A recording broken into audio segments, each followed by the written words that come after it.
ရီတိုင်းပသိမ်မြို့ရှိအစိုးရနည်းပညာထက်တန်းကျောင်းမှာအုပ်စုဖွဲ့ရိုက်နှက်ခံခဲ့ရတဲ့ကိုခန့်ကျော်သူထွန်းဟာပြီးခဲ့တဲ့နိုဝင်ဘာ24ရက်က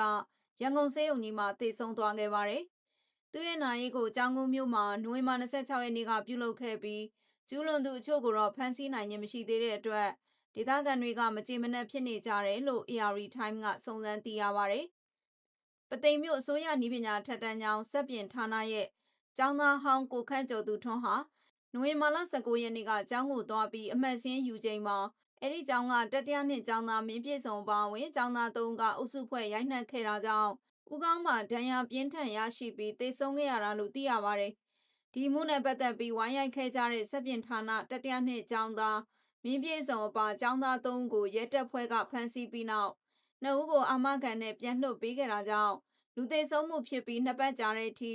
မင်းပြည့်စုံကိုဖမ်းမမိသေးဘူးလို့သေဆုံးသူနဲ့နှိစက်သူတွေကပြောပါတယ်။သေသွားတဲ့သူကသင်္ဘောတက်ဖို့လုပ်နေတာ။ရိုက်တဲ့သူတွေကိုရဲကအာမခံနဲ့လွှတ်ပေးပြီးအခုပြန်မဖမ်းရသေးဘူး။ဖြစ်တာကကျောင်းဝင်းထဲမှာဖြစ်တာမို့ကျောင်းမှာလည်းတာဝန်ရှိပါတယ်။ဒါပေမဲ့ဘသူကမှဖိဖိစီစီလောက်တာမျိုးမတွေ့ရဘူး။ရိုက်နှက်မှုဖြစ်ရတဲ့ကိစ္စကတော့ရီစာဟောင်းကိစ္စဆနောက်ကြရင်စကားများရန်ကနေစတင်တာလို့သိရပါတယ်။ရရှိတဲ့ဒဏ်ရာတွေဟာအသက်အန္တရာယ်ရှိတာကြောင့်ပသိမ်ကနေရန်ကုန်ဆေးရုံကြီးကိုပို့ဆောင်ခဲ့ရတာဖြစ်ပါတယ်။ဖြစ်စဉ်ဖြစ်ပွားပြီးနောက်နိုဝင်ဘာ20ရက်နေ့မှာရိုက်နှက်ခဲ့သူတွေကိုရဲကဖမ်းဆီးခဲ့တယ်လို့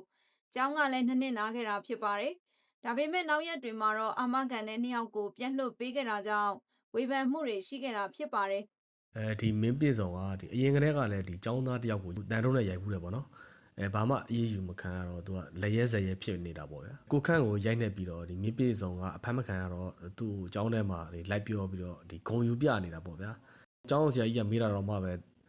မေးရိုးလက်တီးနဲ့4ချက်လောက်ဆင့်ထိုးလိုက်တာဆိုပြီးတော့ပြုံကြီးနဲ့ပြောနေသေးတာပေါ့နော်။ကျွန်တော်တို့ကျောင်းသားတွေကတော့ဒီအမှုနဲ့ပတ်သက်ပြီးတော့ဒီဥပဒေတိုင်းထိထိရောက်ရောက်အေးအေးယူမှုတွေပြုလုပ်စေချင်ပါတယ်ဗျ။အခုဖြစ်ပွားတဲ့လူသေဆုံးတဲ့အထိအုပ်စုဖွဲ့ရိုက်နှက်မှုဖြစ်စဉ်ကတော့ပသိမ်မြို့မှာရှိတဲ့အစိုးရနည်းပညာထက်တန်းကျောင်းမှာပထမဆုံးချိန်ဖြစ်ပွားခဲ့တာလည်းဖြစ်ပါတယ်။ဟင်္သာတမြို့ကဆရာဝန်တွေများအသက်ခံရတဲ့ဖြစ်စဉ်ဆိုရင်လည်းအခုထိကျူးလွန်သူကိုဖမ်းမမိသေးတဲ့အတွက်စစ်ကော်မရှင်လက်အောက်ခံရဲတပ်ဖွဲ့ကိုပြည်သူတွေကဝေဖန်နေကြပါတယ်